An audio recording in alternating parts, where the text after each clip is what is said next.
Muy buenos días, estimados participantes. Bienvenidos a la sala de Zoom del programa Parlamento Universitario de la Oficina de Participación Ciudadana del Congreso de la República. El día de hoy tenemos programada la conferencia de formación parlamentaria, la misma que será llevada a cabo a cargo del licenciado Ricardo Quirós Retuerto, quien tiene estudios en Educación y Derecho y Ciencias Políticas, tiene una maestría en Investigación y Docencia, ha realizado diversos diplomados en temas como gobernabilidad y gestión parlamentaria, gestión pública, formulación de proyectos, seguridad y defensa nacional, ha realizado diplomados en procedimientos parlamentarios, modernización, gestión y administración pública, en gestión parlamentaria y en gestión estratégica de la administración.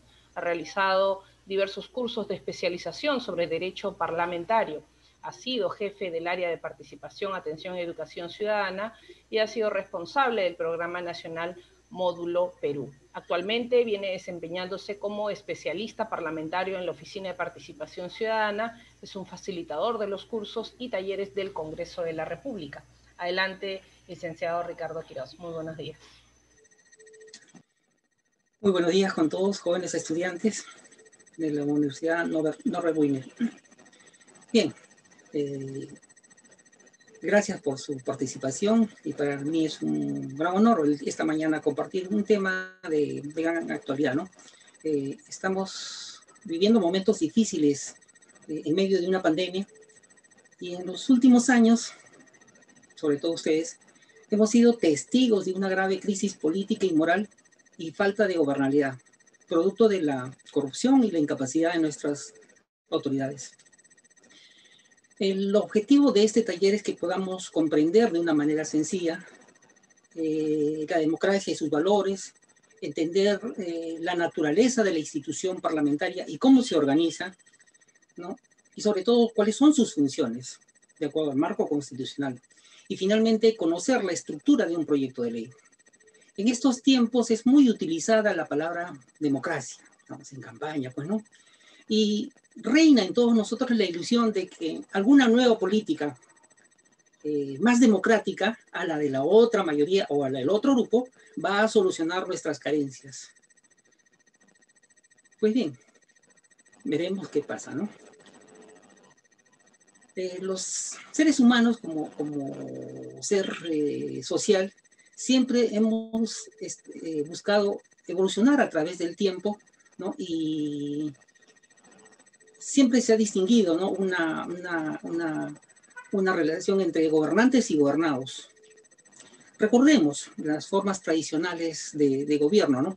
En primer lugar tenemos lo que es la monarquía, ¿no? Donde estos reyes afirmaban que habían sido elegidos por Dios, que eran sus representantes en la tierra.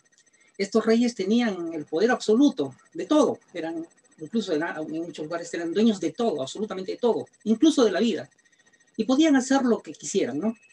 El poder estaba concentrado entonces en uno solo. Luego tenemos lo que es la aristocracia, donde el poder político está en manos de un grupo reducido de personas, ¿no? El gobierno de las personas notables, los mejores, de los que tenían dinero, poder, títulos nobiliarios. Eso era lo que era la aristocracia. Y finalmente surge lo que es la democracia, ¿no? Como forma de gobierno. Este sistema político favorece la intervención de todos los ciudadanos y donde las decisiones más importantes son tomadas por los propios ciudadanos a través de sus representantes que son elegidos en elecciones libres y periódicas. La democracia es un invento de nosotros los seres humanos, buscando una mejor forma de convivencia social y aún con todas sus falencias, se dice por ahora que es la mejor forma de gobierno y definitivamente es la más aceptada pues en la actualidad por todo el mundo. Este sistema se basa en la concepción de que todos los seres humanos nacemos libres e iguales en dignidad y derechos, sin importar las distinciones de credo, religión, raza, ¿no? Esto lo que promueve es que todos tengamos la oportunidad de desarrollar nuestras potencialidades, ¿no? Y la democracia se fundamenta en principios y valores. Como principios de la democracia podemos citar, por ejemplo, la libertad, la igualdad, la tolerancia y el principio de mayorías. Hablemos en primer lugar entonces de lo que es la libertad, ¿no? La libertad significa, bueno, es el derecho que tenemos, ¿no?, a elegir nuestra propia forma de vida, el derecho a pensar, opinar, decidir por nosotros mismos, el derecho a pertenecer a los distintos grupos en libertad, ¿no? Esta libertad solo se podría limitar cuando afectamos los derechos y la libertad de otras personas, de los demás. Por otro lado, tenemos la igualdad. Este principio significa que todos tenemos los mismos derechos, ¿no? Y que la finalidad de la democracia es propiciar una convivencia respetuosa en medio de las diferencias que podría existir entre las personas, a fin de evitar la discriminación, la exclusión, la marginación, ¿no? Luego tenemos lo que es la tolerancia. La tolerancia viene a ser la actitud que debemos tomar respetando las opiniones de los demás, respetando las decisiones, aunque no nos guste. Por ejemplo, estamos pues a punto de elegir un presidente. Son dos posiciones políticas totalmente contrarias. Pero quien va a decidir es el pueblo, ¿no? Bajo el principio por la libertad que tenemos cada uno de decidir, ¿no? Por el principio de igualdad que tenemos el derecho de participar. Y finalmente tenemos que ser tolerantes ante la decisión que tenga que tomar la mayoría. Ese es un principio importante, ¿no? La tolerancia a la decisión que se puedan tomar la mayoría. Así eran uno de los candidatos por un voto. Se tiene que respetar. Porque somos un país democrático, ¿no?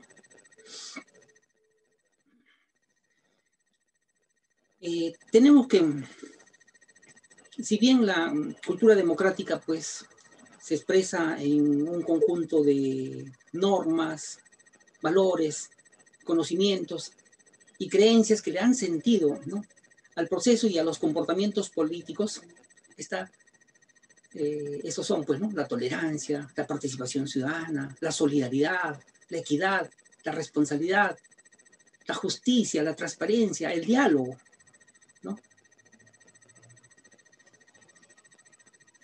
Y veamos esto. Definitivamente hablar de democracia es muy bonito, pues habrá muchos que podrían cuestionar, ¿no?, el sistema. Pero veámoslo desde ese punto, ¿no?, en dos aspectos. Tenemos lo que es la democracia ideal y luego tenemos lo que es la democracia real. Esto es lo que soñamos, esto es lo que queremos, pero esto no es la realidad, ¿no? Entonces, esta democracia ideal, esta tan anhelada democracia, se basa en estos principios y valores que acabamos de mencionar, como la libertad, la igualdad, la tolerancia, las mayorías, ¿no? Pero, por otro lado, tenemos lo que es la democracia real. La democracia real vendrían a ser, en primer lugar, las normas, ¿no?, como la Constitución, el Código Penal, el Código Civil y otras leyes, ¿no? Entonces, la democracia se tiene que regir en base a las normas.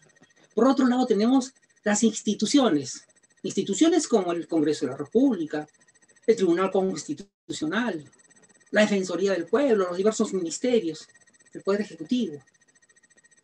Y finalmente tenemos lo que son los procedimientos, como son lo que está ocurriendo ahorita, ¿no? Una primera vuelta, una segunda vuelta, o sea, las elecciones, por ejemplo, son de acuerdo a procedimientos previamente establecidos en las normas, ¿no?, dictadas por las instituciones, como es el Jurado Nacional de Elecciones. Entonces tenemos esta democracia ideal lo que anhelamos, lo que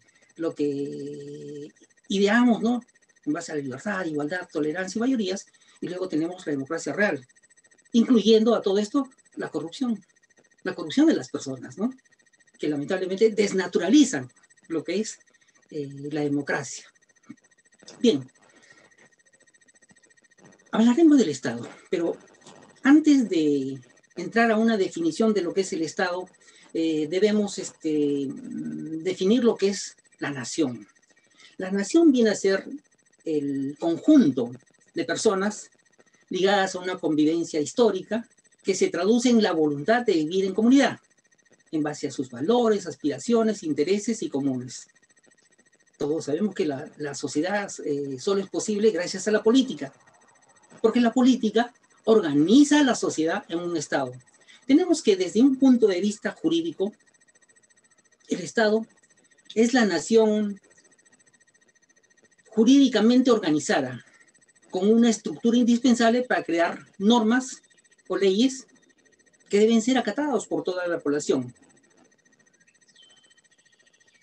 También podemos decir que el Estado es el conjunto de instituciones que poseen la autoridad para dar las normas y leyes que van a regular a toda la sociedad,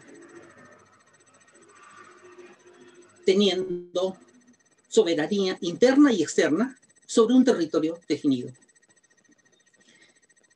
Tenemos a ver lo que es la Convención de Montevideo de 1933, codificó la teoría declarativa de la condición de Estado, que estableció 4 condiciones bajo las cuales un Estado puede establecerse como país. Según el derecho internacional, estas condiciones son un territorio definido, una población permanente, un gobierno y tener la capacidad para entablar relaciones con otros estados. Nuestra Constitución nos dice en el artículo 43 que la República del Perú es democrática, social, independiente y soberana, que el Estado es uno e indivisible y su gobierno es unitario, representativo y descentralizado, y se organiza bajo el principio de la separación de poderes. Luego tenemos en el artículo 44, donde se establece, nuestra Constitución establece que cuáles son los deberes primordiales del Estado. En primer lugar, veamos, es defender la soberanía nacional, garantizar la plena vigencia de los derechos humanos, proteger a la población de las amenazas contra su seguridad y promover el bienestar general, que se fundamenta en la justicia, en el desarrollo integral y equilibrado, ¿no? de toda la nación. ¿Y cuáles son las funciones? Tenemos en esencia lo que dice la Constitución, ¿no? Que son los deberes primordiales del Estado, ¿no? Y esto es importante en el sentido que ahí está en esencia lo que deberían cumplir, pues, en todas las instancias de gobierno, lo que establece la Constitución. Lo primero que tenemos que tener en claro es lo que establece. Bueno, la Constitución es que el fin supremo de la sociedad y del Estado es la defensa de la persona humana y el respeto de su dignidad. Artículo 1 de nuestra Constitución. El fin supremo de la sociedad y del Estado es la defensa de la persona humana y el respeto de su dignidad. Algo que me había olvidado mencionarles es que todos somos iguales ante la ley. Tenemos los mismos deberes y tenemos los mismos derechos. Tenemos principalmente 2 funciones que son de una u otra manera interdependientes entre sí. En primer lugar, hablemos de promover el bienestar general, ¿no? ¿Y qué significa esto? Significa generar una situación en la cual se puedan satisfacer todas las necesidades materiales y espirituales de la persona humana en forma adecuada y oportuna. Y esto se da como, pues, a través, pues, de educación, calidad de servicios de salud, oportunidad de trabajo, calidad de servicios. Es lo que tiene que brindarnos el Estado, ¿no? Y en segundo lugar, hablemos de lo que es la defensa nacional. Por medio de esto, el Estado tiene garantizada su existencia, ¿no? Promoviendo la defensa nacional. Garantiza su existencia, la integridad de su patrimonio y sus recursos naturales, sus intereses, así como su soberanía y su independencia frente a todo tipo de amenazas, ¿no? Estas amenazas sean internas o amenazas externas. Los tres componentes más importantes, ¿no? En este caso para la defensa nacional son estos tres grupos institucionales, como son la Policía Nacional del Perú, ¿no? Las Fuerzas Armadas y las instituciones jurídicas. ¿Para qué las instituciones policiales? Estas están para garantizar y mantener y restablecer el orden interno cuando así se requiera, ¿no? Asimismo, prestar protección y ayuda a las personas, a la comunidad, garantizar el cumplimiento de las normas y leyes, proteger el patrimonio público y privado y vigilar y controlar nuestras fronteras. En segundo lugar tenemos lo que es las Fuerzas Armadas, los militares, quienes tienen que garantizar la independencia, la soberanía, la integridad, ¿no? De todo el territorio de la República. Y en cuanto a las instituciones jurídicas, tenemos lo que es el Poder Judicial, que se encarga de administrar la justicia, el Ministerio Público, ¿no? Encargado de la defensa de la legalidad, el Congreso de la República, encargado de elaborar, interpretar, modificar y derogar las leyes. Y por otro lado también tenemos a la Defensoría del Pueblo, ¿no? Responsable de la defensa de los derechos constitucionales, ¿no? Y fundamentales de la persona, de la comunidad, y asimismo pues es el encargado del cumplimiento de los deberes de la administración pública, ¿no? Del Estado. Pues bien, habiendo ya abordado un poco lo que es la democracia, la nación, el Estado, veamos ahora lo referente al poder legislativo. El artículo 90 de la Constitución precisa, ¿no?, que el poder legislativo reside en el Congreso. De una u otra manera, en todos los ciudadanos pues queda el Congreso, solamente lo relacionamos a leyes, legislar, leyes, ¿no? Es lo que dice la Constitución, y luego pasa a describirnos, ¿no?, en cuanto a algunas funciones, y nos queda un poco la duda de qué es el Congreso de la República. Por su parte, el artículo 2 del reglamento del Congreso también define que el Congreso es el órgano representativo de la nación, ¿no? Pero en realidad, ¿qué cosa es el Congreso? Es un órgano constitucional que está compuesto, ¿no?, por los representantes, las personas que han sido designados por nosotros los ciudadanos. Ellos tienen la misión fundamental de expresar la voluntad del pueblo que le ha dado ese mandato, representándolo, aprobando las normas jurídicas de carácter general, ¿no? Y también interviniendo en la integración, en el funcionamiento, en el control, ¿no?, en la fiscalización de las otras instituciones del Estado. El Parlamento, entonces, hace posible la representación del país porque, digamos, es el ámbito ideal para la organización del conflicto.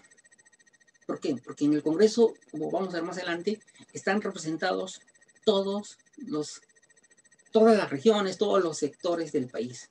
Entonces, es el ámbito ideal para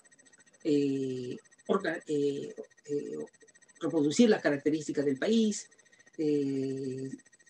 organizar y canalizar las demandas ciudadanas, o sea, darles solución gracias a su mediación, o cuando fuera necesario a través de normas legales, resolver los conflictos sociales.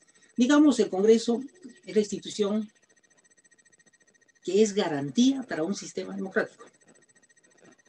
Es el lugar donde, digamos, la diversidad de opciones, de pensamientos, de posiciones políticas de nuestra sociedad es ordenada para poder garantizar, asegurar la democracia, ¿no? Todas las corrientes ideológicas más importantes del país representadas en el Congreso van a converger en el Parlamento. Y de esa manera, la finalidad principal, ¿no?, y elemental de nuestro Congreso es garantizar el debate, la deliberación de los representantes de todas las cuestiones puestas en su conocimiento, buscando alternativas de solución a estos problemas y los efectos que tendrán ante el país. Estos congresistas representan a la nación en su diversidad geográfica, ideológica y socioeconómica. Repito, geográfica, ideológica y socioeconómica, permitiendo de esa manera que todos los sectores estén ahí representados. ¿Cómo se da a ver esta representación geográfica? Cuando hablamos de representación geográfica es porque, en primer lugar, la elección de congresistas, como hemos visto, como hemos participado también, ¿no?, se realiza mediante el sistema de distrito electoral múltiple, aplicando el sistema de representación proporcional. En primer lugar, el Jurado Nacional de Elecciones asigna, repito esto que quede claro, asigna, ¿no?, como decir, obligatoriamente un escaño a cada una de las circunscripciones electorales. O sea, obligatoriamente todas las regiones del país, incluyendo la región Callao, la región Lima Provincias, tienen asignado un representante. Y luego, hasta completar el resto, hasta completar los 130 de congresistas, lo que se va a hacer es distribuir estos escaños de manera proporcional al número de votos que ha obtenido cada participación. ¿Correcto? Y luego tenemos, entonces, de esa manera, pues geográficamente todo el país está representado. Ideológicamente, ¿cómo se da? Esto se da a través de los partidos políticos que se constituyen, ¿no?, con el objetivo de participar en los procesos electorales, ¿no?, de manera lícita, democrática, de esa manera aportando para la solución de los asuntos públicos del país, ¿no?, en el marco de la Constitución y del Estado de Derecho. Es una manera de expresar el pluralismo democrático, ¿no? Por ejemplo, en este último proceso electoral participaron 20 organizaciones políticas buscando conseguir el poder, buscando tener representantes en el Congreso. Y de estos 20 partidos, bueno, sabemos que por ley, ¿no?, para que un partido político pueda tener representantes en el Congreso, debe pasar la valla electoral, ¿no? ¿Y qué cosa es esta valla electoral? Digamos, es un número mínimo de votos que debía obtener, ¿no? En este caso, para poder pasar la valla electoral, hay dos maneras. La valla electoral y para tener representantes en el Congreso. En primer lugar, alcanzar al menos el 5% de los votos válidos. Si se quedó en 4.99, como ha ocurrido, recuerdo, creo que este proceso complementario de un partido político que se quedó en 4.99, no tiene representantes, no logra. Tiene que pasar el 5% de votos válidos a nivel nacional. Y la segunda forma es que debe colocar como mínimo 7 representantes al Congreso en más de un distrito electoral. Es decir, tener 7 candidatos de su agrupación política en diversas regiones del país que han ocupado el primer lugar, ¿no? Con la más alta votación. Entonces, eso es la forma. 5% de votos válidos a nivel nacional, o colocar como mínimo 7 representantes en más de un distrito electoral. Y luego tenemos lo que es la representación socioeconómica. Eso también es muy importante, ¿no? Analizar, ¿no? Hablamos que, de acuerdo a la Constitución, pues, todos iguales ante la ley, todos tenemos el derecho a participar en los asuntos públicos, de elegir y ser elegidos libremente, democráticamente y de manera libre como representantes. Esos son los principios de la democracia, ¿no? Y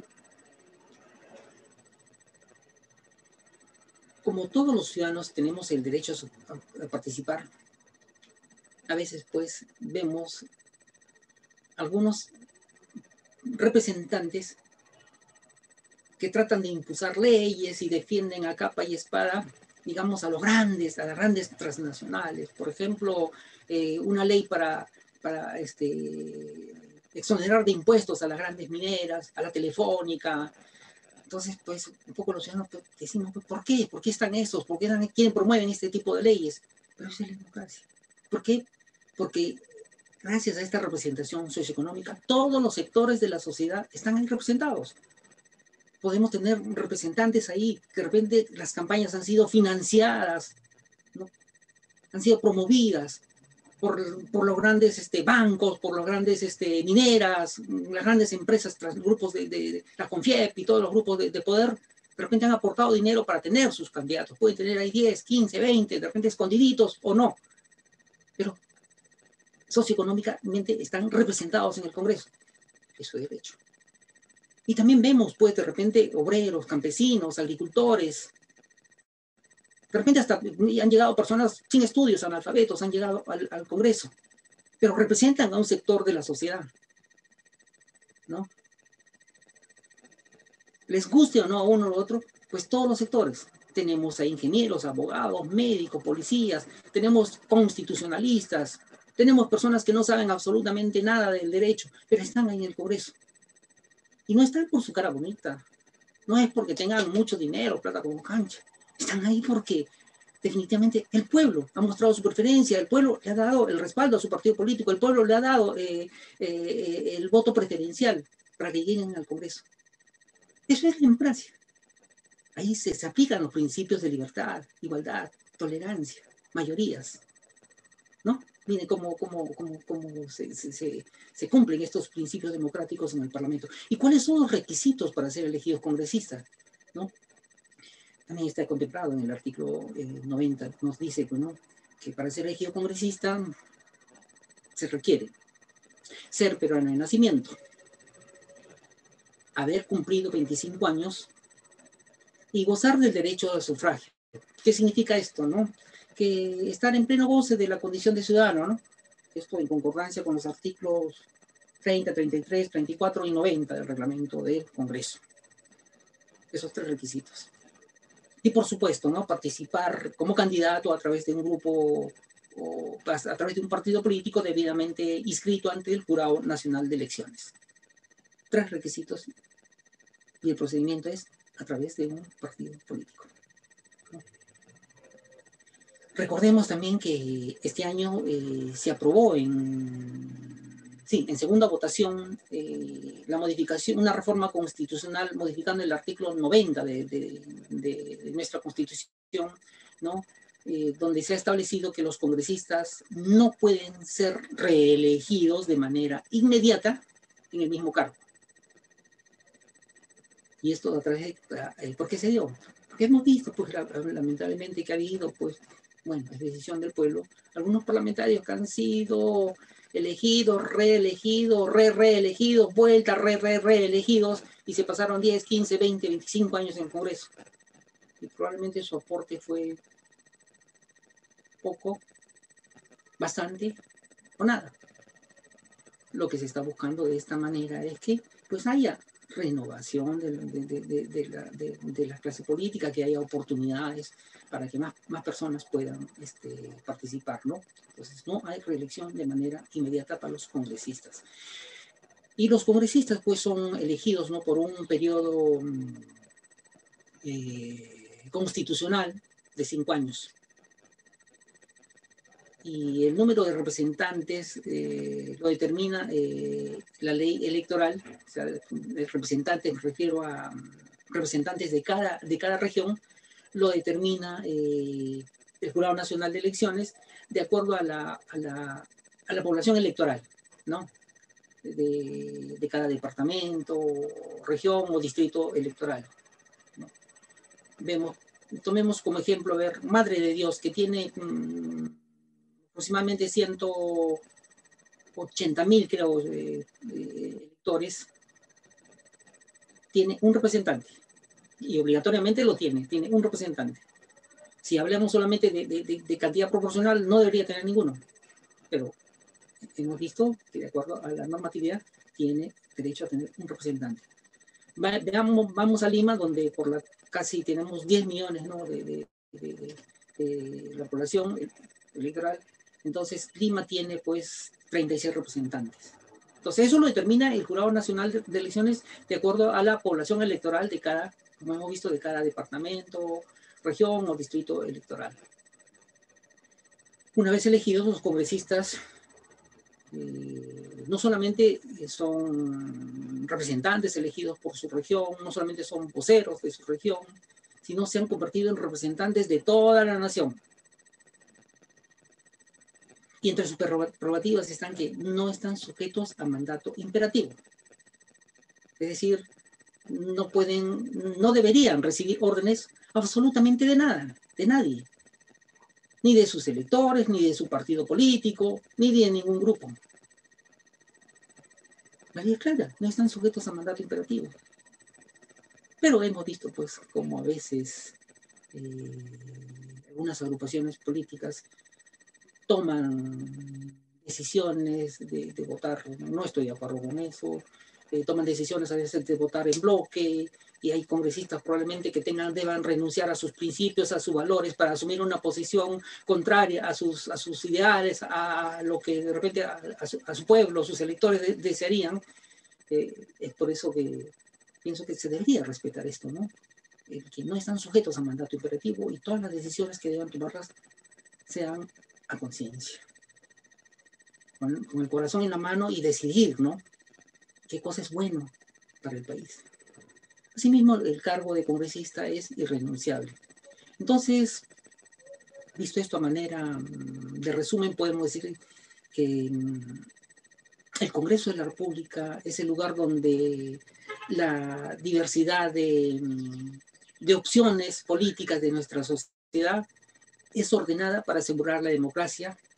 Es el lugar donde convergen las más importantes corrientes de opinión política del país, ¿no?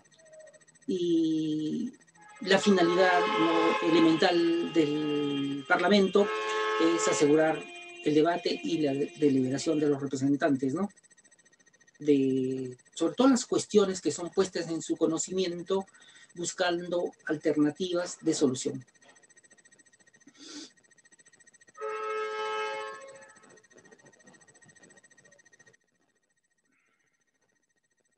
Bien, hay algo también que quería rescatar, algo tan sencillo, pero en realidad a veces cuando hemos tenido la oportunidad de viajar a diversos lugares del país, y hemos estado también en la Universidad Norberg Winner de manera presencial en muchas oportunidades, gracias a la señorita Jessica, creo, y felicito a ella esta gran iniciativa que durante muchos años viene promoviendo esta capacitación para ustedes, los jóvenes, ¿no? Hemos tenido la oportunidad también de visitar su casa de estudio varias veces de manera presencial. hay algo básico que deberíamos conocer los ciudadanos. Y como les decía, pues a veces hay personas que no desconocen totalmente, ¿no? Porque aquí en las campañas políticas, aparte que, bueno, felizmente ya un poco se está limitando esto, ¿no? Aparte de las dádivas, las bolsitas de regalos, los gorritos, los sombreros, perdón, los polos y todo lo demás, muchas veces las falsas promesas, ¿no? Porque a veces son tantas las carencias, las necesidades de la población que confiamos a veces en lo que nos prometen los ciudadanos y en gran parte pues nuestro desconocimiento, nuestra ignorancia política es aprovechada por malos candidatos que ofrecen pues cosas que son inviables, cosas que no pueden hacer, ¿no? Algo, les decía, algo importante conocer es que el Congreso no tiene iniciativa de gasto, que el Congreso no maneja ni puede disponer de los recursos económicos del Estado, no maneja dinero del Estado. El único dinero que maneja directamente el congresista es su sueldo, ¿no? Eso debemos tener presente. Entonces, por ahí a veces hemos visto pues, parlamentarios que hacen su campaña ofreciendo becas para los jóvenes estudiantes. ¿Y cómo lo va a hacer? ¿Con su dinero va a alcanzar para las becas? Y han hecho ese tipo de campañas a veces, ¿no? Inundando todo el cono norte de Lima, con esos inmensos totem, esos paneles inmensos de 20 metros por 10, 15, 20 metros de alto, de ancho. O sea, ponen ahí, pues, becas para los jóvenes estudiantes. ¿Cómo hacen las becas? ¿Va a haber una ley para que el Estado dé becas? No se puede. Construir carreteras, losas deportivas, colegios, universidades, plantas de oxígeno. ¿Qué les pasa? Esos malos candidatos desnaturalizan lo que es en esencia el Congreso de la República. Le hace mucho daño a la democracia, porque a veces un ciudadano que, por ejemplo, que desconoce y le ofrecen de repente que un mal candidato le ofrece construirle la carretera y ese mal candidato no le alcanza los votos y no llega al Congreso, pues entran dos personas de repente de esas de su localidad que son personas honestas y esas personas nunca le hacen la carretera. Entonces, ¿qué dice el ciudadano? Bueno, estos no sirven para nada. Si el otro, si Mentirosito hubiera salido, Mentirosito ya nos hubiera hecho la carretera. El Congreso no sirve para nada, todos son mentirosos. Entonces, ya desnaturalizamos lo que es, en esencia, el Congreso de la República. Entonces, que quede claro, el Congreso no tiene iniciativa de gasto. Vemos que, de acuerdo al marco constitucional, al Parlamento le corresponden las siguientes funciones. Entonces, tenemos claro que no tiene iniciativa de gasto. El Congreso no está para hacer obras, todo lo demás. La Constitución establece claramente cuáles son sus funciones. Y muchas veces ocurre que los ciudadanos en algún lugar pues vemos, el presidente de la República está haciendo obras, mira que ha inaugurado una central hidroeléctrica, mira que ha inaugurado la carretera transoceánica, ¿no? Vemos a los ministros de repente inaugurando ahí una irrigación, inaugurando un hospital, el ministro de Salud, ¿no? Ofreciendo las vacunas. Vemos de repente al gobernador regional también construyendo de repente un colegio, una posta médica, haciendo una carretera, ¿no? Dentro de su región. Vemos a los alcaldes de repente, pues, eficientemente, pues, realizando, ¿no? Cuidando los servicios públicos, ¿no? Manteniendo el ornato de la ciudad, construyendo de repente un comedor popular, construyendo un parque, unos juegos deportivos, una losa deportiva, y volteamos la mirada y decimos, ¿y qué hacen estos ociosos? Están en el Congreso solamente moviendo su curul. ¿Qué cosa es el curul? Es el escaño, es el lugar que ocupan dentro del Congreso, el asiento. ¿Qué están haciendo? Están sentados, no hacen nada, no traen nada para nosotros, no sirven para nada, dice la población. Entonces cuando piden al senador le preguntan, dicen, no, no me representa, no me sirve para nada. Pero ¿cuáles son las funciones que realiza el Congreso? ¿Para qué tenemos el Congreso? De acuerdo al marco constitucional decíamos que en primer lugar su función es representarnos. En segundo lugar tiene la función legislativa, Recordemos a la nueva Constitución, dice, el Poder Legislativo reside en el Congreso. Representar, legislar, y otra función muy importante, y a veces desnaturalizada, a veces incomprendida, por parte de los medios de comunicación, es la función de fiscalización y control político, ¿no? Representar, legislar y fiscalizar. Esas son las tres funciones importantes que tiene el Congreso de la República. Asimismo, también cumple algunas funciones especiales que vamos a ver dentro de unos instantes, ¿no? En primer lugar, la función representativa. Digamos, esto es algo inherente al Congreso. Siendo una persona elegida que llega al Congreso y siendo el Congreso el órgano representativo de la nación, el Congreso es la voz, ¿no?, del país. Se expresa ahí dentro del Parlamento. Una función principal inherente de ellos es ser nuestros representantes, estar en permanente comunicación, en diálogo con los ciudadanos, porque ellos no son dioses, sabios, magos, adivinos sobre lo todo. ¿Cómo van a hacer las leyes?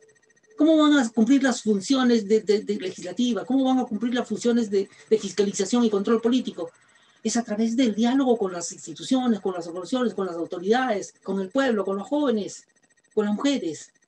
Conversar las necesidades, las problemáticas, las denuncias, para poder dar solución. Eso es lo más importante del Parlamento, de un parlamentario. Ser un verdadero representante. Lamentablemente hay algunos que llegan al Congreso, pues sí, se olvidan de su pueblo. Y eso está mal. Ellos se deben a sus electores, se deben al pueblo. Luego tenemos lo que es la función legislativa. Esta función también es una función muy importante, ¿no?, que cumple el Congreso de la República, ¿no? Tenemos que en el Congreso, pues, esta función consiste en la presentación, en el estudio, ¿no?, en el debate, y en la aprobación de las leyes y resoluciones legislativas que el país necesita. ¿Quiénes tienen el derecho de iniciativa legislativa? Es decir, ¿quiénes pueden presentarle leyes al Congreso? Si bien el artículo 90 podría llevarnos a la conclusión que el poder legislativo reside en el Congreso, que el Congreso tiene el poder de decidir qué es ley y qué no es ley en el Perú, también el artículo 107 de la Constitución establece que están autorizados, digamos, a presentar leyes el presidente de la República, que por supuesto también el presidente de la República, esto que quede claro, tiene el derecho de manera exclusiva, le corresponde presentar proyectos de ley en materia presupuestal y financiera. Es decir, de repente un proyecto de ley para construir una universidad o construir una carretera o construir, no sé, un hospital, ¿no?, o una central hidroeléctrica o lo que fuera, ¿no?, o más recursos para el presupuesto, le corresponde al presidente de la República. Tiene exclusividad.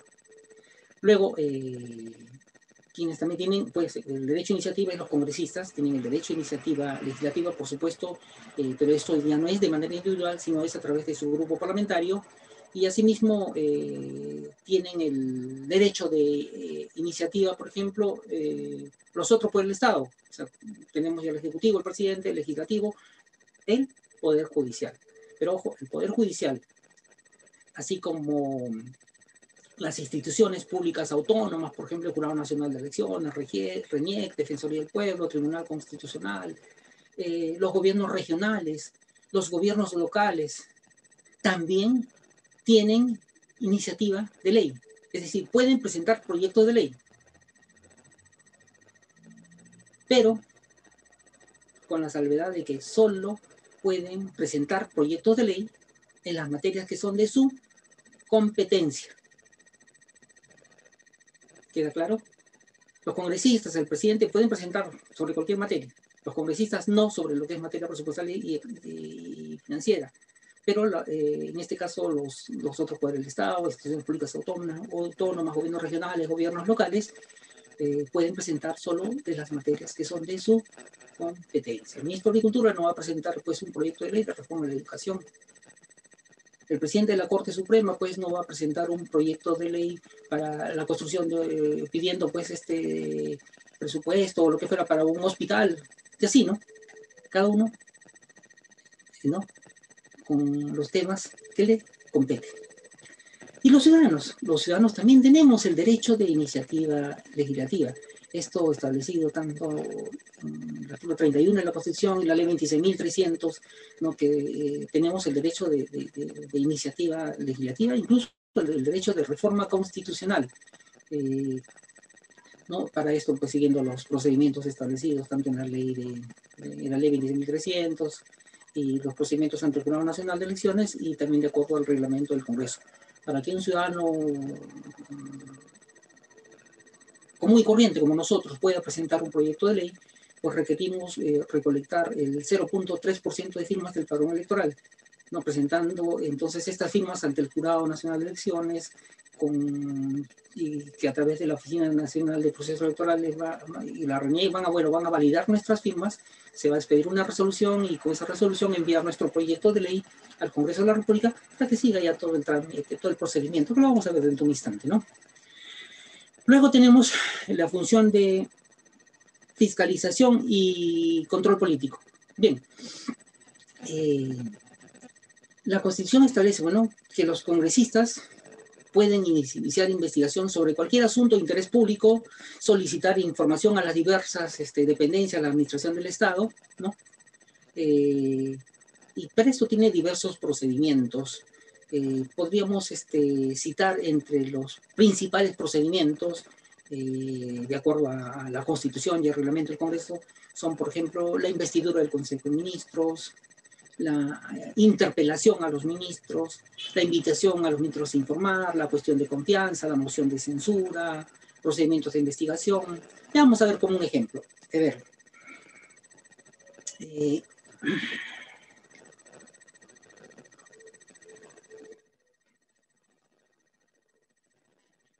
Vamos a elegir un presidente de la República.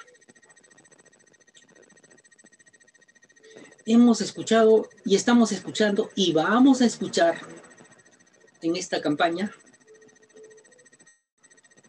de todo tipo de promesas electorales, ¿no? Se nos pintan, infinidad de cucos.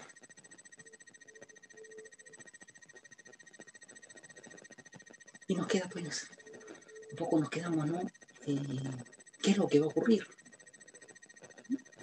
De repente, pues, cierran el Congreso, o de repente hay un golpe de Estado, de repente se atornillan el poder, muchas cosas pues, que podrían pasar por nuestra imaginación y la perversa imaginación de los medios de comunicación, que de una u otra manera están manipulando pues, ¿no? al electorado. Es normal en un proceso electoral. Pero imaginemos que gana A, le gana a B. Imaginemos. Entonces ganó A. ¿Qué es lo primero que va a hacer? Prometió, pues, tiene su plan de gobierno, prometió de todo va a hacer.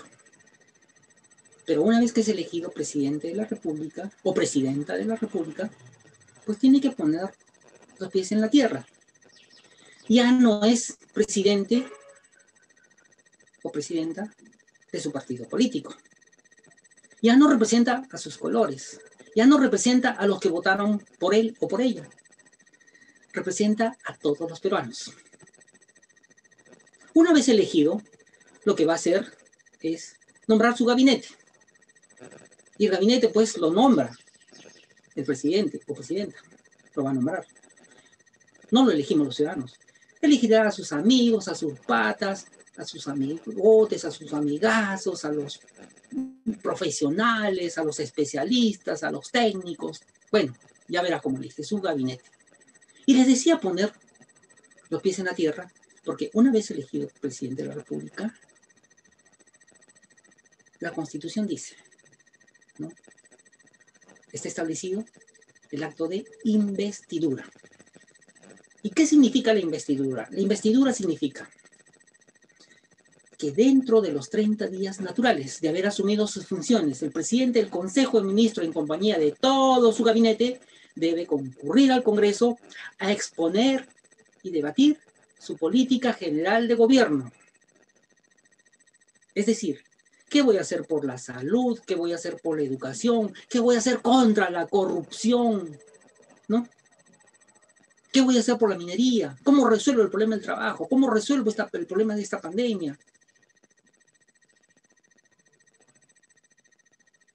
¿Cómo organizo la economía? Tiene que ir a exponer el presidente del Consejo de Ministros ante el Congreso, dentro de los 30 días naturales. Entonces, una cosa es lo que prometiste, o que quieres hacer, o planeas hacer, o de lo que te tenemos miedo, y otra cosa es que el Congreso, dentro de esa sesión, el presidente del Consejo de Ministros, terminando su exposición, imaginemos, a ver, dice que a partir de hoy, 28 de julio, la educación en el Perú ya no es gratuita y no es obligatoria. El que quiere estudiar, que estudie con su plata. Imaginemos, ¿no? Una ley de esa naturaleza. Y luego, terminada su exposición, el presidente del Consejo de Ministros, ¿no? Después de decir lo que dijo, señores congresistas, solicito una cuestión de confianza. Y si gusta, pues se retira el gabinete, de repente se va a Palacio a tomarse un cafecito para poder esperar la decisión del Congreso. Entonces, los congresistas ahí reunidos se van a empezar el debate, punto por punto, de lo que ha prometido hacer. Verán ellos, pues se van a evaluar, pues, si las necesidades del país están acorde con lo que está planeando hacer este gobierno, son las correctas. Entonces, miren cómo de esa manera hay un equilibrio de poderes. O sea, no hay pocos. Hay un equilibrio de poderes, porque el Congreso, pues, va a evitar los excesos en este caso, del Ejecutivo. Que no haya un autoritarismo, ¿no? Eso es lo que va a cumplir a través de esta sesión de investidura.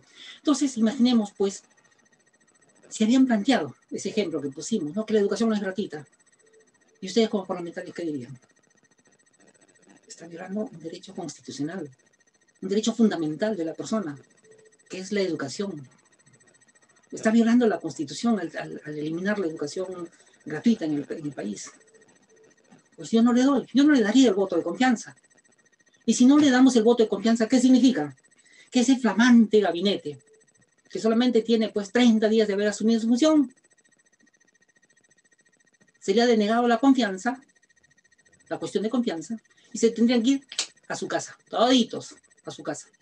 Y el presidente de la República aceptar esa renuncia y luego nombrar un nuevo gabinete para que replantee las cosas y se presente nuevamente al Congreso al acto de investidura. Pero sí, bueno, a ver, imaginemos que las políticas expuestas en este acto de investidura son las correctas, pues el Congreso pues debatirá y tomará la decisión de manera, bajo este principio de mayoría, a través de la votación, pues, y deciden darle la cuestión de confianza. Ese es el acto de investidura. Miren qué importante, ¿no? Cómo permite este equilibrio de poderes. Entonces, una vez aprobada la cuestión de confianza, se da pues este acto de esta famosa investidura, que el gabinete ha sido investido del respaldo del Congreso, que ha hecho suya su política general de gobierno y se ha comprometido a apoyarlos. Miren, entonces, valoremos ahí la importancia que tiene el Congreso de la República, ¿no? Otro procedimiento es el interpelación, por ejemplo. También es un procedimiento muy importante, ¿no? La interpelación. A ver, bueno, no me gustaría poner nombres mejor como ejemplo, pero bueno, a ver, imaginemos que hay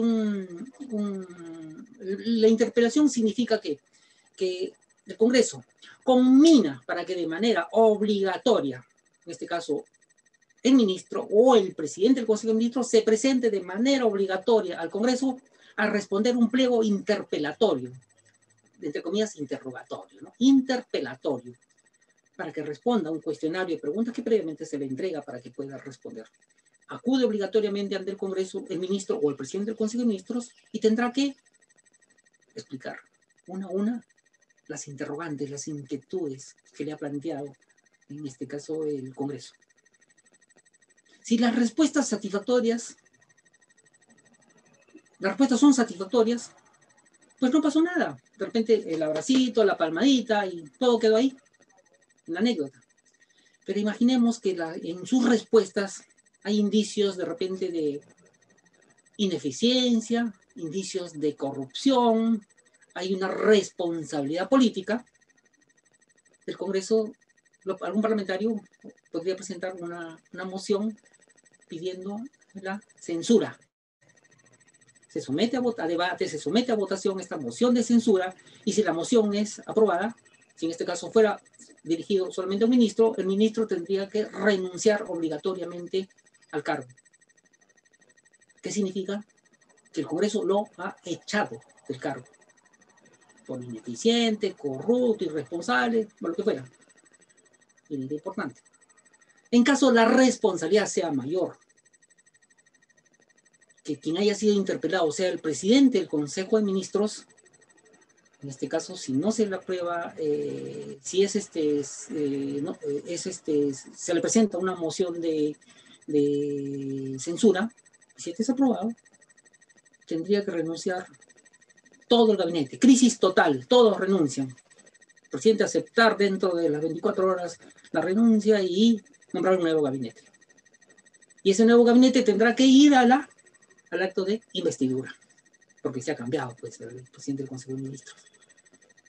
Entonces, miren la importancia, valoremos eso, la importancia del Congreso que puede tener, ¿no?, para este equilibrio de poderes.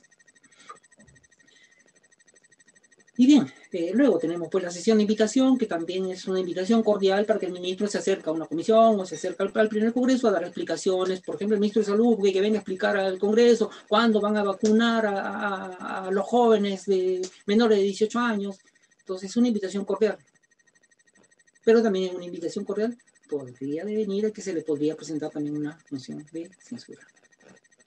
Bien, así, bueno, en líneas generales esos son estos procedimientos de control político que tiene el Congreso. Pues bien, ahora veamos rápidamente, pues nos está ganando la hora, lo que es cómo se organiza el Congreso. El Congreso de la República se organiza en dos grandes ámbitos, el servicio parlamentario y la organización parlamentaria. El servicio parlamentario, digamos, es el ámbito de trabajo, digamos, donde están la parte, digamos, toda administrativa. Se encarga de orientar, ayudar, asesorar a la organización parlamentaria, a los congresistas. En el servicio parlamentario está desde el más humilde servidor, ¿no?, en el Congreso, hasta los auxiliares, los técnicos, los profesionales, hasta el más alto profesional, que pertenecen a la institución, no le pertenecen a ningún partido político, ¿no?, que pertenecen a la institución. Luego tenemos lo que es la organización parlamentaria, que es lo que nos interesa.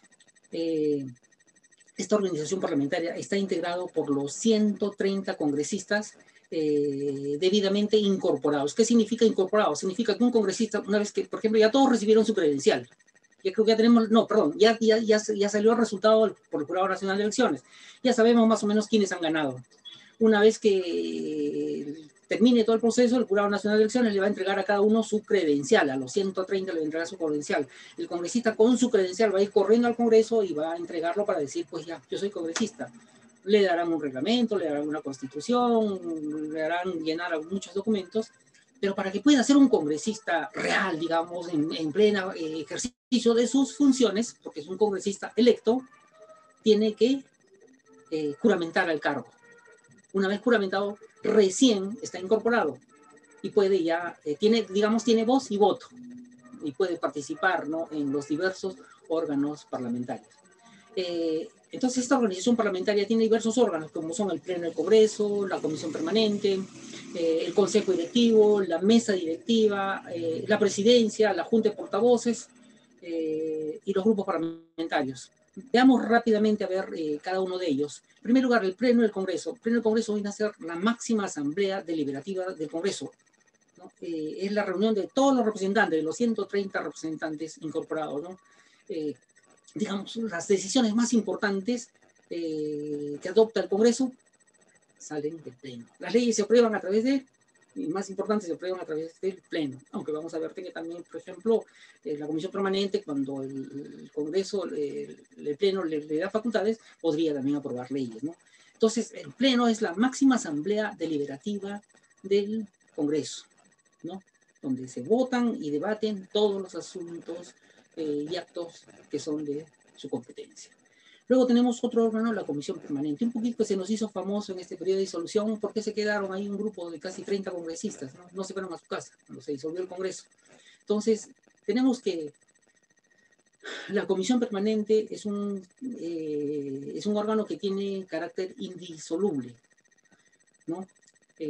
Son elegidos, sus miembros son elegidos por el Pleno de manera proporcional a todos los grupos parlamentarios. De repente el grupo, para que tenga más cantidad de congresistas, tendrá una mayor cantidad de representantes en la Comisión Permanente.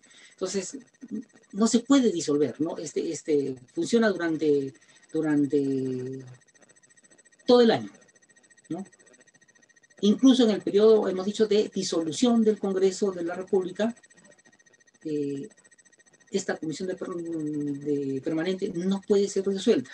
Se queda, digamos, como un órgano garante de que se convoquen a nuevas elecciones hasta que se instale el nuevo Parlamento. En ese momento recién dejan sus funciones. Imaginemos que, como había pues las marchas, decían que se vayan todos. No, vótalos a todos. Cierra, vótalos, que se vayan, ni siquiera la Comisión Permanente, que se vayan. Porque no se podía hacer, porque si lo hacía era un golpe de Estado, porque está violando lo que establece la Constitución. Luego tenemos lo que es el Consejo Directivo. Digamos, también es, le siguen jerarquía al Pleno del Congreso, lo integran los miembros de la mesa directiva. Los miembros de la mesa directiva, lo vamos a ver en un instante, son 4, un presidente y 3 vicepresidentes. O sea, los miembros de la mesa directiva y los representantes de los grupos parlamentarios directivos portavoces, igual de manera proporcional. A ver, imaginemos que son 30 integrantes del Consejo Directivo, pues de manera proporcional los grupos, aparte de los 4, los otros 26 van a ser cubiertos de manera proporcional por todos los grupos parlamentarios, ¿no? Tiene funciones muy importantes, entre que ellas debemos destacar, por ejemplo, que fija el tiempo, elabora la agenda de cada sesión, no, digamos, aprueba la agenda, fija el tiempo de debates, aprueba el cuadro de comisiones. Y en cuanto a algunas funciones administrativas, podríamos decir que ve el tema del presupuesto institucional y las políticas administrativas, ¿no? Del personal y los recursos económicos del Congreso, ¿no? Se encarga de supervisar. Luego tenemos la mesa directiva.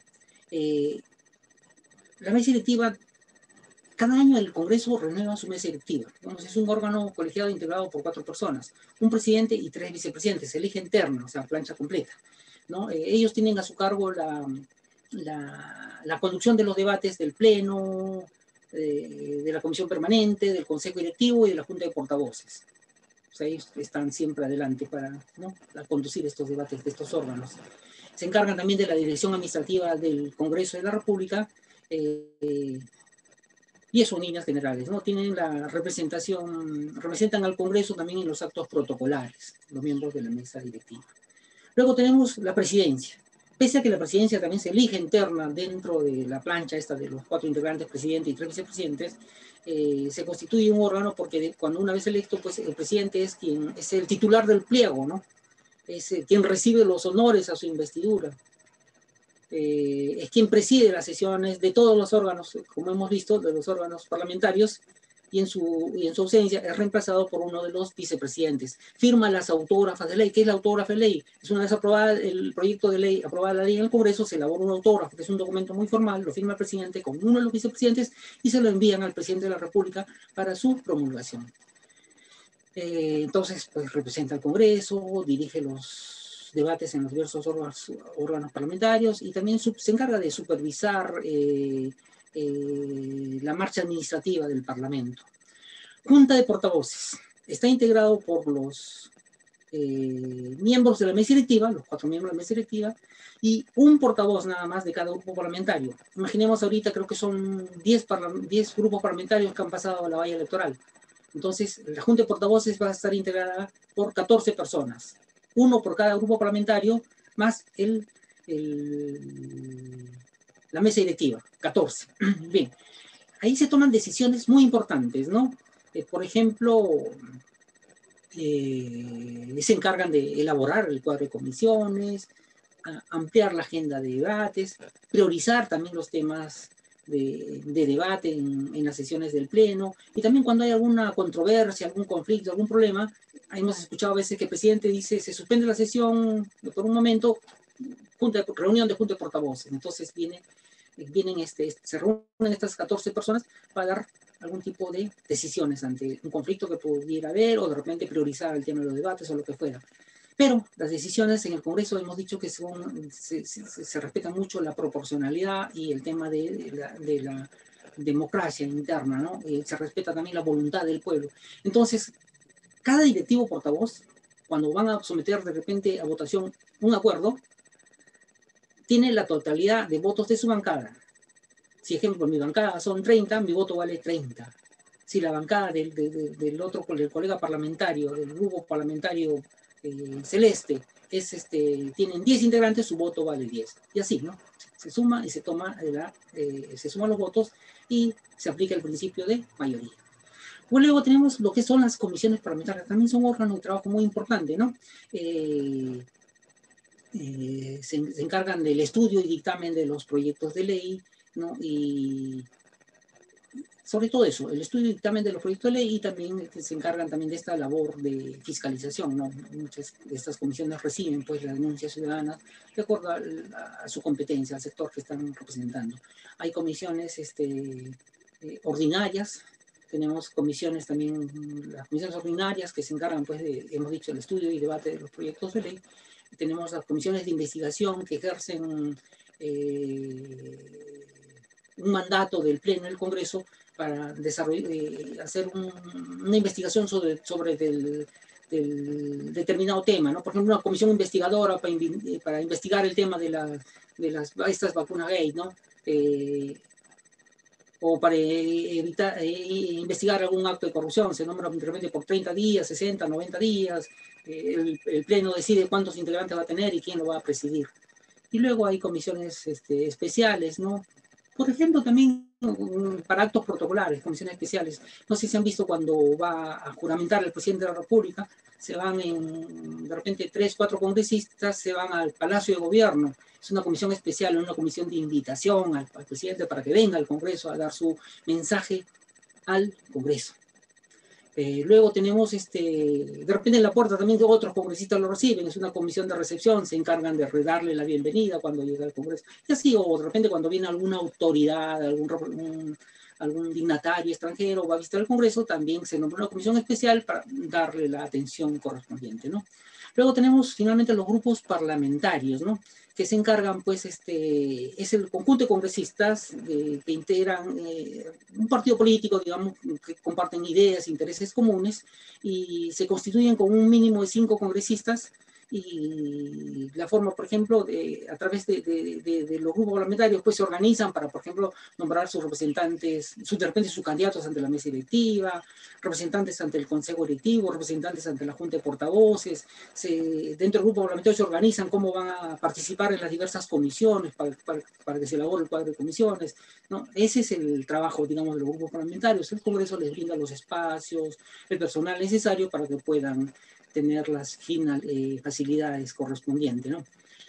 Bien, y finalmente vamos a ver lo que es la función legislativa, ¿no? Veamos esto, ¿no? Sobre el procedimiento para la elaboración, presentación, debate y aprobación de un proyecto de ley.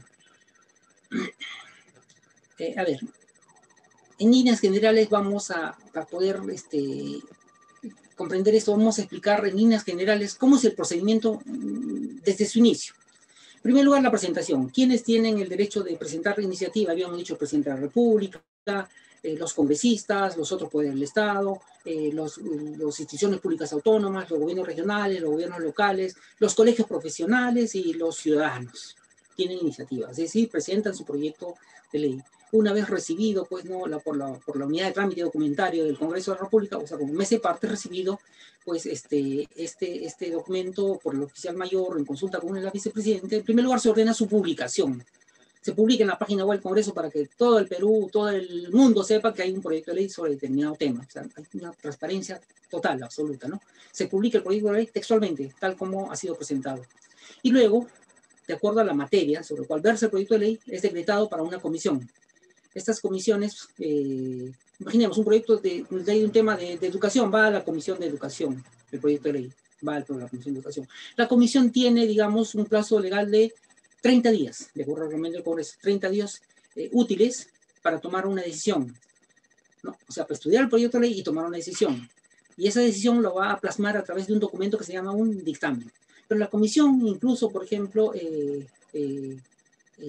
pues podría tomar la decisión de repente de rechazarlo de plano el proyecto de ley, ¿no? Ni siquiera estudiarlo, rechazarlo de plano porque no cumple con lo establecido en el reglamento del Congreso. Bien, entonces va a plasmar la comisión después de su estudio que ha hecho a través de un documento que es el dictamen. Este dictamen podría ser aprobado por unanimidad, por mayoría o por minoría. O también podría tener un dictamen negativo que recomienda su pase al archivo. Es decir, si el dictamen es negativo o fue rechazado por el Pleno, fue rechazado de pleno por la comisión, este proyecto de ley se va al archivo, se acabó. Ya, terminó, murió el proyecto de ley. Bueno, este dictamen también se publica, ¿no? Ojo, también se publica. Entonces se va armando en la página web del Congreso una carpeta temática. Tenemos aquí el proyecto de ley original y luego tenemos acá lo que es el dictamen. Ya se va acumulando. Todos los pasos que va siguiendo el proyecto se va acumulando. Entonces el dictamen también se ha publicado para que de manera transparente se sepa qué decisiones ha tomado con respecto al proyecto de ley. Si decidió aprobarlo en todos sus términos o ha hecho algunas modificaciones, ¿no? Bien. Luego el dictamen, imaginamos que fue aprobado por mayoría nuestro proyecto de ley y ya fue publicado también el dictamen, es enviado al Consejo Directivo para que sea el Consejo Directivo quien lo ponga en orden del día para que pueda ser debatido en el Pleno. En el Pleno, digamos, se va a poner en conocimiento ya de todos los congresistas y recordemos que imaginemos de repente fue aprobado por mayoría, pero llega al Pleno y nos destrozan el proyecto de ley, fue mal sustentado, digamos. No se alcanza la votación mínima para su aprobación, entonces el proyecto de ley ha sido rechazado, se murió, se fue al archivo el proyecto de ley. Pero si es aprobado, requiere una doble votación. Esta doble votación podría ser exonerado por la Junta de Portavoces. Bien, se tiene que aprobar por doble votación o la Junta de Portavoces podría tomar la decisión, o el propio Pleno, ¿no?, de exonerar de segunda votación. Imaginemos que fue aprobado en doble votación, habíamos dicho que se elabora la autógrafa de ley. Esta autógrafa de ley es enviada al presidente de la República, quien tiene un plazo legal de 15 días útiles. En este caso, el presidente, pues, tiene 3 decisiones que puede optar. Observar el proyecto de ley, ¿no?, promulgarlo, o que pasen los 15 días que ni lo promulga ni lo observa. Imaginemos que nuestro presidente es un vagote y ni promulga ni observa la ley. Por repente se convirtió en Poncio Pilatos y no quiere meterse en ese tema, no quiere rechazarlo, pero tampoco quiere promulgarlo. ¿Qué pasa con ese proyecto de ley? Ese proyecto de ley, transcurrido el plazo legal, quien tiene que promulgarlo es el presidente del Congreso. Pues bien, ahora bien, si el presidente de la República, pues, decide, pues, que el proyecto de ley es perfecto, promulga, estampa su firma, ordena su publicación en el Diario Oficial del Peruano y la ley entra en vigencia al día siguiente de su publicación, o lo que ordene la propia ley, ¿no? Pero quedó la observación. Lo que ha pasado, por ejemplo, con esta ley de las AFP. El presidente de la República, pues, Pepe el Vivo esperó hasta el último día, y el último día lo devuelve al Congreso observando el proyecto de ley. Esta autógrafa observada regresa al Congreso de la República, es decretado a la comisión respectiva, la comisión dictaminadora, y la comisión tendrá que tomar una decisión, ¿no? En este caso, puede ser un dictamen negativo, que ya estuvo a punto de aprobar la comisión, dictamen negativo, se va al archivo, se acabó también el proyecto de ley. Pero la comisión opta por otras tres alternativas: insistencia, allanamiento o texto nuevo. Imaginemos el allanamiento. ¿Qué significa? Que, bueno, estamos de acuerdo con las observaciones que ha hecho el presidente, las incluimos en el texto y lo enviamos al Pleno para su debate, para su debate y aprobación, y se aprueba sencillamente el allanamiento, o sea, que se ha aceptado, se ha incluido en el texto las recomendaciones, con votación simple, ¿no? Con votación ordinaria. ¿Y quién promulga la ley? El presidente del Congreso. En el caso de texto nuevo, si en caso ahí se elabora el Congreso, digamos, modifica sustancialmente el proyecto de ley original, ya significa que es texto nuevo. Se elabora el dictamen, se envía al Pleno, se aprueba en el Pleno por doble votación y luego es enviado la autógrafa al presidente de la República y se podría repetir nuevamente el proceso. Pero queda la insistencia, lo que ha ocurrido, por ejemplo, con esta ley de AFP, que el Congreso sencillamente decide, pues, no estamos de acuerdo, señor presidente, con las observaciones que usted ha planteado, y habiendo sido aprobado de repente por mayoría absoluta de los parlamentarios, y siendo, pues, este proyecto de ley importante para los beneficios del país, decidimos, insistimos en que se apruebe tal y cual fue aprobado por el Pleno. Se somete a debate y votación en el Pleno, y se aprueba la insistencia, ¿no? Como ha ocurrido con esta ley de AFP. Pero esta insistencia tiene que ser aprobado con votación calificada. ¿Qué significa la votación calificada? La votación calificada significa que es la mitad más uno del número legal de congresistas. Si tenemos 130, la mitad más uno sería con 66 votos se aprueba. Se aprobó la insistencia. ¿Se la vamos a enviar al presidente? Ya no, pues, jojolete, ya no te lo enviamos. Ahora lo promulga ¿quién? El presidente del Congreso. Ese es en líneas generales todo el procedimiento para la aprobación de una ley. Ahora bien, ¿cuál es la estructura de un proyecto de ley? En primer lugar, el documento, el proyecto de ley, tiene una estructura establecida en el reglamento del Congreso, ¿no? No tengo a la mano el artículo ahorita, donde tenemos lo que es la presentación, el título, el texto normativo y la exposición de motivos, ¿no? Presentación, título, texto normativo y exposición de motivos. Y dentro de este documento vamos a ver, pues, vamos a observar 4 partes. O sea, tenemos en primer lugar lo que es el título, ¿no? La denominación del proyecto. Tenemos la parte introductiva, donde la presentación, digamos, del autor o autores del proyecto de ley. La parte sustentatoria, donde es el marco legal, el fundamento, lo que queremos con nuestra ley, ¿no?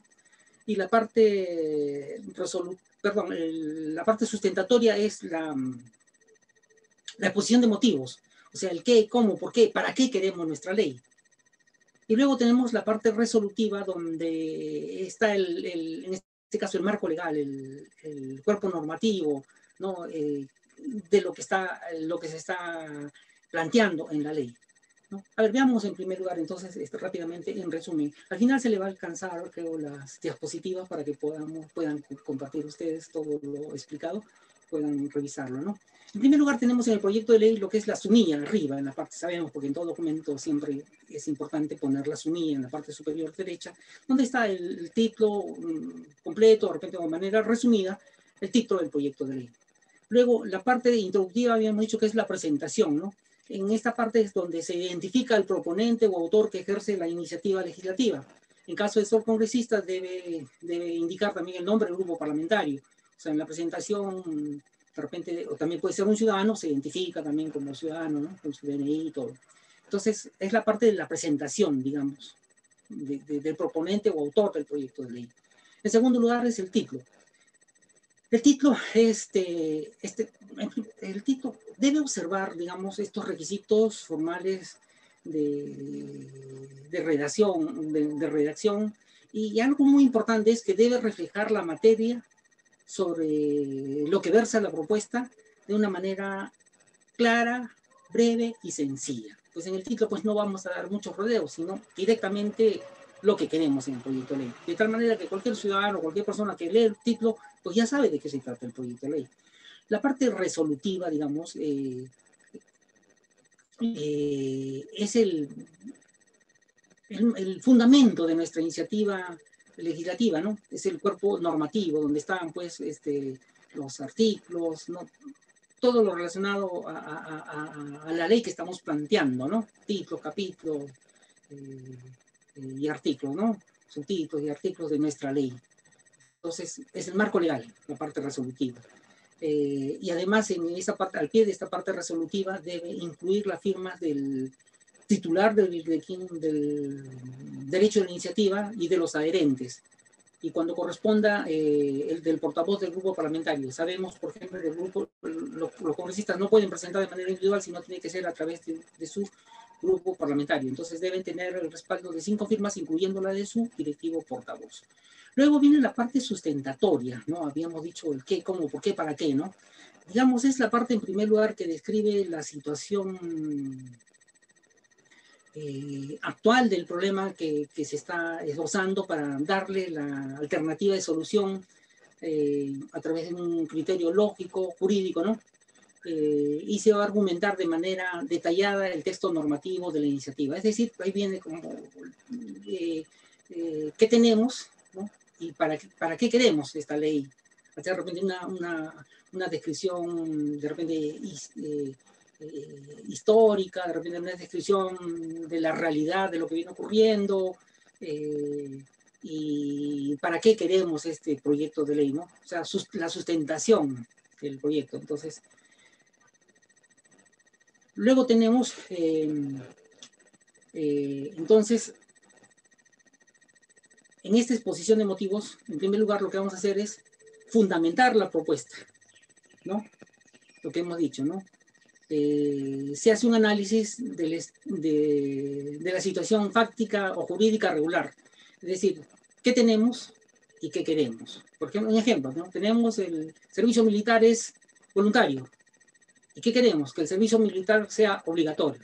Esto es lo que tenemos y esto es lo que queremos. Y pues en la exposición se va a describir por qué queremos pues, dar este salto, ¿no?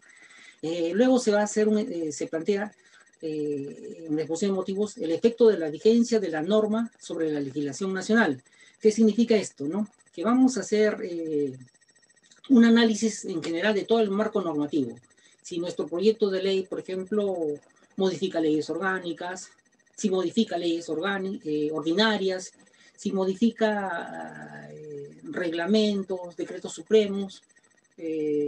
También vamos a hacer, en caso, por ejemplo, sea una ley ordinaria, ¿no? Vamos a analizar si nuestra ley, por ejemplo, modifica o transgrede la Constitución. Por ejemplo, pena de muerte por los violadores. ¿Modifica o transgrede la Constitución? Sí, modifica, pues, o transgrede la Constitución. Y también transgrede sentencias de la Corte Interamericana de Derechos Humanos, modifica o transgrede tratados. Entonces, pues, nuestro proyecto de ley, pues, es inviable, ¿no? Tenemos que analizar, por ejemplo, si modifica sentencias o transgrede sentencias del Tribunal Constitucional. Eso lo tenemos que hacer entonces en el análisis del efecto de la vigencia de las normas sobre la legislación nacional. El análisis costo-beneficio también es muy importante, ¿no? Donde se va a hacer un análisis del impacto social, económico, normativo, ¿no? Y ambiental también, ¿no? Del proyecto de ley. Digamos, lo que se va a tratar es de describir una enumeración y valoración posterior en términos monetarios de todos los costos y beneficios derivados directa o indirectamente de dicho proyecto, ¿no? O sea, hay que hacer este análisis, ¿no? Del costo-beneficio. Luego tenemos el informe de incidencia ambiental, cuando corresponda, ¿no? Hay proyectos de ley que pueden versar sobre esa materia, entonces lo que se va a hacer es un análisis sobre las materias, ¿no? Que se pretende regular. Y finalmente también se trata de establecer que el proyecto guarde relación con la agenda legislativa y las políticas del Acuerdo Nacional. El Congreso pues siempre hace su agenda legislativa donde va a priorizar todos los proyectos de ley que quiere pues, aprobar ese año, ¿no? Y también en las políticas del Acuerdo Nacional, recordemos, pues tiene que de una u otra manera tener relación. Bien, hemos realizado pues un rápido recorrido que nos permite conocer la importancia del Congreso de la República en nuestro sistema democrático y considero que es deber de todos nosotros, los ciudadanos, conocer, defender, proteger nuestra institución, porque el Congreso de la República no le pertenece a un partido político, no le pertenece a un grupo de poder o a un gobierno de turno. El Congreso es una institución que le pertenece a todos los peruanos, porque es el órgano representativo de la nación. Muchísimas gracias. Muchísimas gracias, señor licenciado Ricardo Quirós. Tenemos a continuación dos preguntas. La primera pregunta de Génesis Flores, que ella consulta, ¿cuál es la raíz para que los jóvenes de hoy en día se olviden de estos principios y valores que usted ha enmarcado en cuanto a la democracia? A ver, lo que hay algo, lo primero es algo bastante saludable. Lo que está ocurriendo es que de una u otra manera los jóvenes están retomando esta participación política, ¿no? Eso es lo importante, ¿no? Porque, como decir, ya no están callados, ahora salen a las calles, debaten en las redes sociales, crean corrientes de opinión, es decir, están participando. Indudablemente que lo negativo ha sido de que, y seguirá siendo, es que los medios de comunicación aprovechan, digamos, en desinformar, en manipular a los jóvenes para que no consideran a veces estos valores, ¿no? Estos principios, sobre todo estos principios tan importantes en un sistema democrático como son, por ejemplo, la tolerancia, ¿no? Eso es, podría ser una respuesta. Bien, señor Ricardo, tenemos otra pregunta de Aaron Pascual. Dice, ¿por qué confiar en alguien que no conozco? ¿Cómo saber si los congresistas van a cumplir bien o no su trabajo sin corrupción? ¿Qué podríamos hacer los jóvenes con respecto a este problema, ¿no? La desconfianza. Miren, qué importante pregunta, ¿no? A ver, en ese final habíamos dicho, es deber de todos nosotros conocer, defender, proteger nuestra institución, porque la institución nos pertenece a todos los peruanos. Imaginemos, a ver, Jaro, ¿no? A ver, en tu empresa quieres contratar a un gerente, ¿no? A un gerente, porque tú pues tienes muchas ocupaciones, necesitas un gerente de tu empresa. ¿Qué es lo que vas a hacer? Vas a revisar en primer lugar su currículum, ¿no? Vas a ver su perfil profesional, vas a de repente pedirle sus antecedentes penales, sus antecedentes policiales, vas a tratar de investigarlo, porque esa persona va a tener en sus manos tu patrimonio, tu futuro, ¿no? Tu porvenir. Entonces uno tiene que, para poderlo contratar, pues tendrá que ver a uno, a dos, a tres, a cuatro, de repente para escoger a quién, al mejor. Y sobre todo va a tener que prevalecer principios y valores de esta persona, porque podría tener muchos títulos, pero de repente por ahí tiene pues una denuncia por maltrato, por violencia familiar, de repente tiene por ahí una denuncia por no pasarle alimento a sus hijos, de repente tiene una denuncia por ahí que fue alcalde o regidor de un instituto, una denuncia por corrupción, pero ha venido con un paquete así de documentos de sus estudios, que ha estudiado en las mejores, prestigiosas universidades. Entonces, pero tú tienes que valorar. Tienes que valorar si sirven todos estos por los antecedentes con lo que vienen. Y casualmente es eso el deber de nosotros, cuando hablo de conocer, proteger, defender, es que tenemos que elegir bien.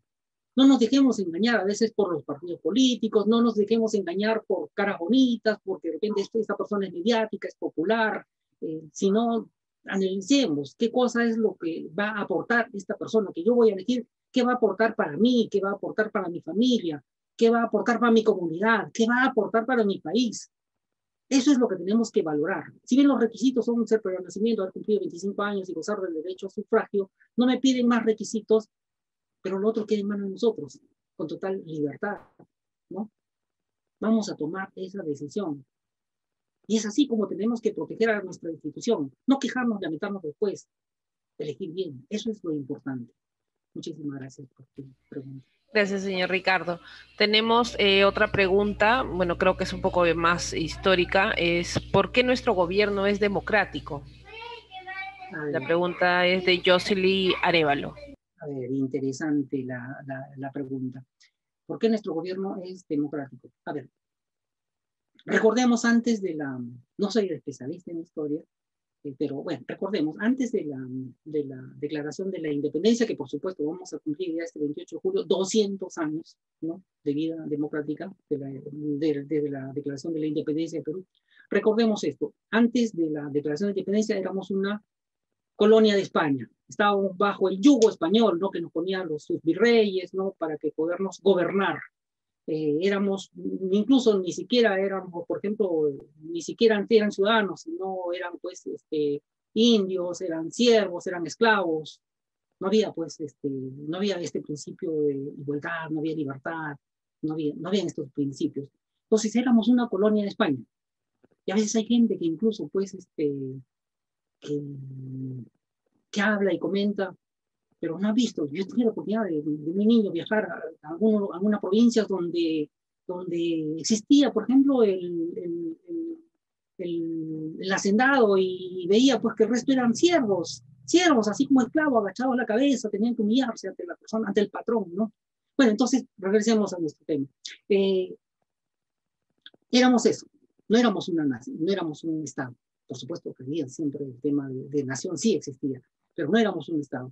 Entonces, en los idearios, digamos, de esta corriente emancipadora, pues era pues formar, había varias alternativas, incluso por ahí había, creo que el propio San Martín, crear una monarquía. Bueno, pero en todo caso lo que primó es formar un Estado democrático.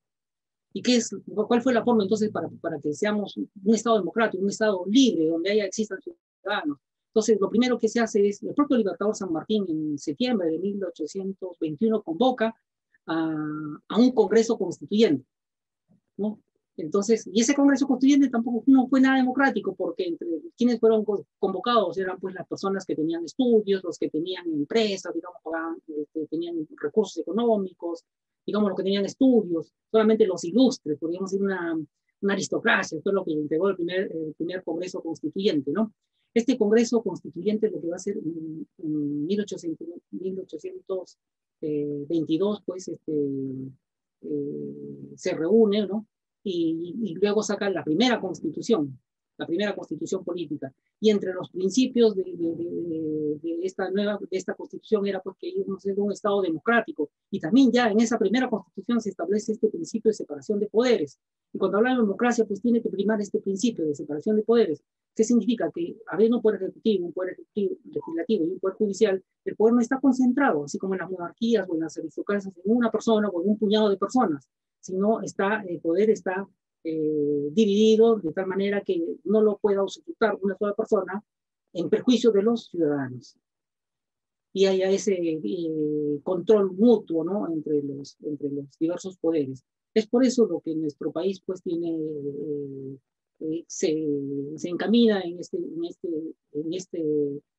la formación de un Estado democrático. Indudablemente que a través de nuestra historia ha habido pues muchos golpes de Estado, ha habido la interrupción pues, ¿no?, del sistema democrático, ha habido pues caudillos, dictadores, hemos tenido pues de todo a lo largo de nuestra historia, que no ha contribuido, digamos, en fortalecer la ciudadanía, una cultura democrática, lo cual pues esperemos con la participación de todos ustedes, los jóvenes, que son el presente y el futuro de este país, podamos cambiarlos. De repente, no me voy al extremo a decir que lo vimos a la tumba, pero sí, decir que en manos de ustedes, los jóvenes, está el futuro de este país. Gracias.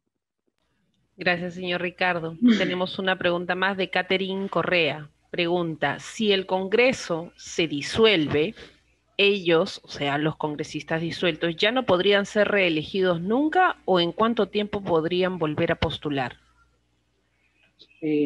Como hemos visto de la modificación del artículo 90 de la Constitución, 90 figura en la Constitución, se ha establecido que no hay reelección inmediata, es decir, tendría que dejar pasar un periodo para recién postular. Por ejemplo, del Congreso disuelto, ¿no?, entonces ninguno de ellos ha podido postular en estas elecciones. De repente en el 2026 lo vamos a tener ahí a todos con su cara bonita, de repente o fresco como una lechuga, van a querer estar postulando al Congreso. Y ahí es donde tienen que evaluarse los ciudadanos para poder elegir. Bien, señor Ricardo, creo que pasamos a la última pregunta del día. Tenemos a Shari. ¿Usted cree que el gobierno del Perú es el mejor? Porque el gobierno no tiene calidad política ni el Congreso. ¿Por qué no se enfocan en la educación? Si la educación es inestable y hay analfabetos y no dan condiciones para que los pobres dejen de serlo. Entonces no existe la democracia y nunca lo habrá porque no hay libertad. Es opinión de Shari. A ver, muy importante tu participación, Charlie, y nos va a llamar también a la reflexión. A ver, nuestro gobierno, habíamos hablado primero de democracia ideal y la democracia real, ¿no? Lo que soñamos, lo que queremos y lo que realmente tenemos, ¿no? Tenemos, pues, hablamos pues de igualdad, libertad, tolerancia, de igualdad de oportunidades, de respeto a los derechos fundamentales, que sería la democracia ideal. Y tenemos pues la democracia real, donde tenemos pues un poder legislativo que avanza como una tortuga, tenemos un poder judicial totalmente sucio y corrupto, tenemos un poder ejecutivo con gobernantes de turno que lamentablemente nos mienten y donde está primando la corrupción. Entonces, lamentablemente, y en gran parte por responsabilidad de nosotros los ciudadanos, está ocurriendo esto, ¿no? Que el país, digamos, tiene muchas carencias, muchas necesidades, muchas desigualdades, por culpa de malos gobernantes. Eso es lo que está ocurriendo. Podríamos ser el país de las mil maravillas por los recursos naturales que tenemos, por las regiones, por los climas. Somos un país que podría ser de primer mundo si tuviéramos buenos gobernantes, buenas autoridades. Pero lo que está ocurriendo es lo que todos somos testigos. Está primando lamentablemente la ineficiencia y la corrupción. Gracias. Muchísimas gracias, señor Ricardo Quiroz. Agradecemos su excelente ponencia del día de hoy. Agradecemos la participación de los estudiantes de la Universidad Norbert Wiener. Muchas gracias. Buenos días con todos. Muy buenos días. Gracias, María, Fátima, Génesis, Fernando, Itali, Jorge. Muchísimas gracias a todos. Muy buenos días. Ahí nos vamos a tomar una fotito del recuerdo.